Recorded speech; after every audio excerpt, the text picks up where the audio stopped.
السلام عليكم ورحمة الله وبركاته. معاكم نودي من قناة كوك ويز نودي. النهاردة جاي أقول لكم تجربتي مع كريمات بديل الزيت. بديل الزيت اللي هو البانتين ده، جربته فترة طبعا، ولا بيعالج ولا بتاع ولا تلف ولا أي بتنجان. ده عبارة عن مثبت وليه استعمالات معينة. مثبت إن انت تستعملي بيه كيرلي وكده. الكريم ده يعني الله يسهله اللي قال لي استعملي، الله يسامحه كمان. تحسي انك حاطة كيلو زيت على شعرك.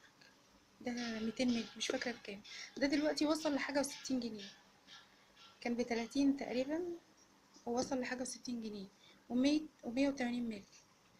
المفاجأة بقى، الكريم ده الباشا، ده الباشا صراحة. يعني ممتاز بكل ما تحتويه الكلمة من معنى.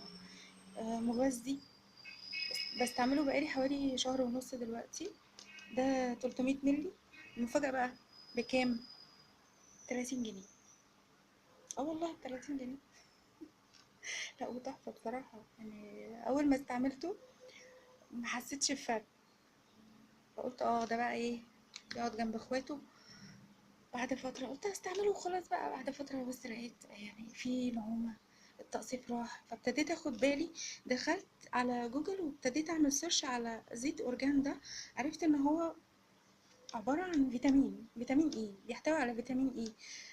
مغذي طبعا للشعر كترطيب وحماية وبيمنع التقصف والهيشان ولمعان وكله. بصراحة تحفة. اتمنى ان انتوا تجربوه. سعره هايل، الكمية بتاعته معقولة. آه، بصراحة مش عارفة من غيره اعمل ايه بصراحة. اتمنى ان انتوا تجربوه، واتمنى ان الفيديو يكون مفيد ليكم. اشوفكم على خير ان شاء الله في فيديو جديد. باي.